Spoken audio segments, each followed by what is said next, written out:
Peggy 12.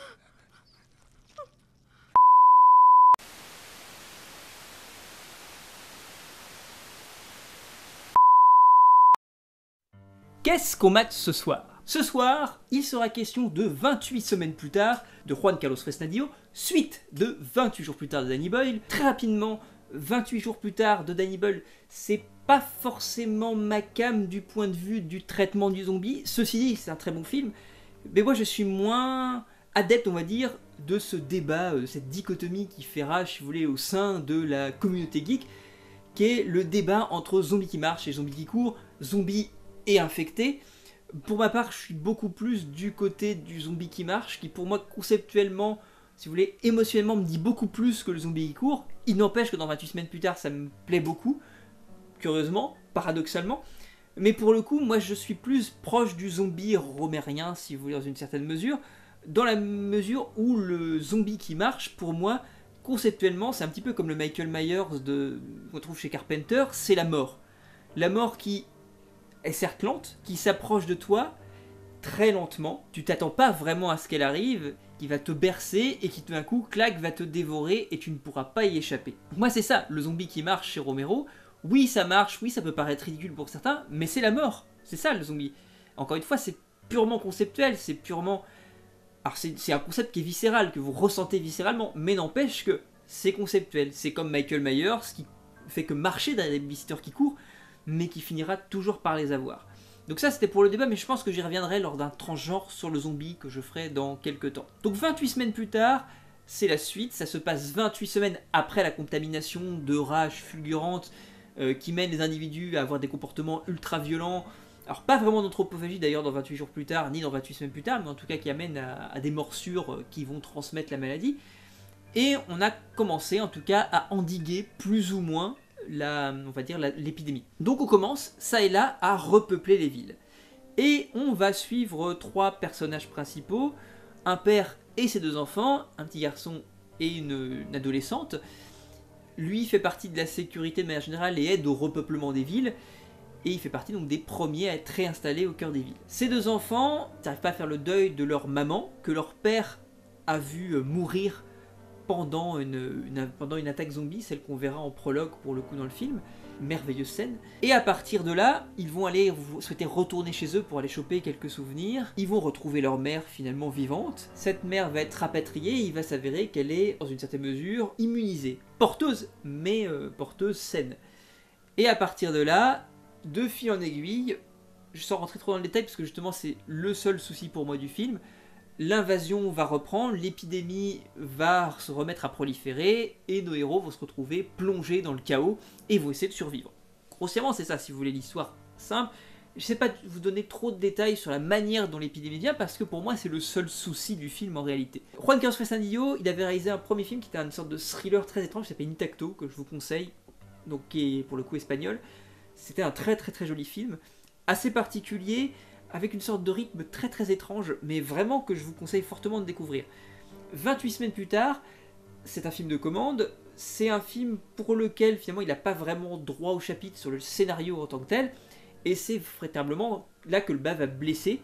C'est-à-dire qu'il y a je pense qu'il y en a plusieurs, mais il y en a une principalement qui va vous poser problème, une facilité d'écriture. Et ça c'est le gros souci du film. Alors tout dépend de votre suspension consentie d'incrédulité. Serez-vous capable de faire abstraction de ça? Moi j'y arrive, à vous de voir. Mais cette grosse facilité de scénario, Alors, elle est assez symptomatique du film, elle pose problème au film, mais en même temps, et j'en parlais il y a pas très longtemps quand on parlait de Jurassic World, donc 2 de Fallen Kingdom de Juan Antonio Bayona, ce qui est important dans ce film-là, encore une fois, il faut parfois savoir faire abstraction de l'écriture, je vais dire générale, d'un point de vue narratif. Ça veut pas dire que l'écriture des personnages n'est pas bien faite, bien au contraire, c'est que parfois la mise en scène raconte plus, voire autre chose que ce que raconte le scénario en tant que tel. Et là, si vous vous laissez porter émotionnellement, alors ça peut... C'est un film extrêmement viscéral, c'est un film qui est extrêmement fort émotionnellement. Il y a des séquences, alors je les nomme juste comme ça, ce sera à vous de découvrir ou ce sera faire référence à ceux qui l'ont déjà vu. Vous avez des scènes comme la scène des snipers, qui est une scène qui est dantesque d'un point de vue émotionnel, qui va vous frapper extrêmement fort ici. Et en termes de mise en scène, il y a une sorte d'ampleur chez Fresnadillo qui est vertigineuse. Et le film, dans son ensemble, si vous voulez, il y a un terme qui me correspond bien, c'est vertigineux. Il y a quelque chose qui dépasse votre intellect, qui vous submerge. Et ça fonctionne à mort. C'est-à-dire qu'encore une fois, l'écriture, c'est peut-être triste parfois de dire ça dans un film, mais pour ici, c'est pour la bonne cause. Si vous voulez, l'écriture est accessoire. Ça, c'est important. Ce qui est important, c'est ce que la mise en scène me raconte. Ce qu'elle me raconte des personnages, ce qu'elle me raconte des interactions et des émotions entre ces personnages, ce qu'elle me raconte du monde, de la diégèse qu'on est en train de me présenter. Ça, c'est beaucoup plus fort et ça supplante finalement le scénario. Encore une fois, c'est l'idée de transcender des codes. Le cinéma de genre est là pour ça, et la mise en scène dans le cinéma de genre est là pour transcender des codes que vous connaissez. Encore une fois, la manière dont l'invasion, si vous voulez, se reprend, dont l'épidémie repart, c'est finalement assez accessoire, c'est pas ça qui est important. Ce qui est important, c'est pourquoi ça vient du point de vue des interactions entre les personnages. Mais après, comment ça va, si vous voulez, venir d'un point de vue mécanique et systématique, c'est moins important. Pensez encore une fois, ou alors ne pensez pas, bien au contraire, laissez-vous emporter. C'est un film qui est pas forcément simple d'accès parce qu'il vous demande de vous laisser porter par vos émotions et de supprimer votre intellect. C'est encore une fois un film viscéral qui vous demande une posture viscérale.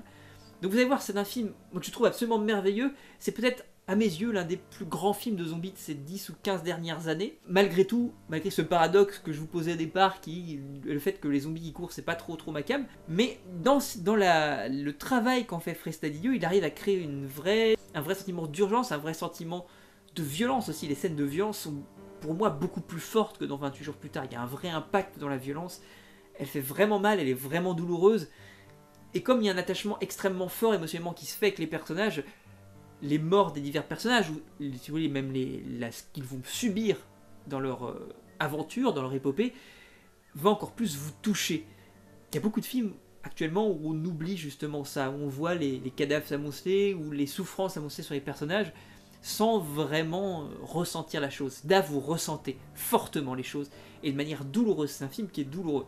Donc 28 semaines plus tard, je vais essayer de pas trop vous en dire, parce que c'est un film qui est très beau, qui est très fort. Encore une fois, c'est un film dont il est difficile de parler, si ce n'est pour pointer les petits détails techniques qui sont pas forcément extrêmement réussis, mais il faut se laisser porter. C'est un film qui demande cet effort de lâcher prise. Donc, je vais vous intimer à découvrir 28 semaines plus tard, ou à le redécouvrir d'ailleurs si vous l'aviez vu et que vous avez du mal, et de lâcher prise, encore une fois. Lâcher prise raisonnablement, rationnellement. Ne pensez plus, prenez les émotions. C'est un film plein d'émotions, extrêmement fortes et extrêmement diverses. Je vous invite quand même à aller voir, si vous voulez, 28 jours plus tard de Danny Boyle, qui est un film au demeurant très intéressant aussi, parce que Danny Boyle reste un grand metteur en scène, qui a investi des tas de genres différents et qui est capable vraiment de sortir des choses très très fortes. C'est un film qui est fort visuellement à sa manière, 28 jours plus tard. Mais 28 jours plus tard, c'est quelque chose que je ressens et que j'ai du mal à, pour ma part en tout cas, à sortir d'une posture analytique. 28 semaines plus tard, c'est un film que je n'arrive pas véritablement à analyser. Alors si vous voulez, d'un point de vue ponctuel, en scindant, en cassant la durée véritable du film, mais si je ne casse pas cette durée véritable, si vous voulez, à chaque fois, c'est un petit peu comme ce que je dis souvent du Predator de McTiernan, c'est un film qui a un montage tellement fluide, tellement dans la durée véritable, si on prend des termes bergsoniens, que je suis incapable de le scinder en morceaux. Quand je choisis un extrait pour le montrer, pour le présenter à tel ou tel endroit, je vais commencer cet extrait, et je vais me sentir obligé d'aller jusqu'au bout parce que je vais encore me faire embarquer. C'est un film qui va vous avoir comme ça, émotionnellement, à si vous voulez, deux éléments importants, que vous laissiez un petit peu, que vous essayiez de vous laisser aller à votre suspension quand c'est incrédulité, et que vous lâchiez prise, encore une fois. Je pense que c'est le thème important. Et je pense que c'est important, ce film-là, pour que vous ouvre sur d'autres films, sur lesquels vous avez peut-être un petit peu tiqué pour des questions d'écriture parfois, de grosses ficelles parfois, de codes du genre galvaudés qui reviennent trop régulièrement. et desquels vous n'avez pas réussi à faire abstraction, et pourtant l'émotion parfois est beaucoup plus forte si vous aviez lâché prise, si vous aviez arrêté de vous poser des questions analytiques, ce que tout signifie le fait, y compris moi, peut-être que vous seriez laissé embarquer. Donc 28 semaines plus tard, c'est un film que je trouve important, un grand film de zombies, qui a quelque chose de dantesque, de sublime. J'espère qu'il vous plaira ou que vous le redécouvrirez avec plaisir. Je vous souhaite une très bonne soirée et puis un très bon film. Profitez bien, kiffez vos émotions et à très bientôt. N'hésitez pas à commenter, à partager bien sûr comme d'habitude et à vous abonner, c'est important, et à mettre le petit pouce bleu de l'amour. A très bientôt, salut!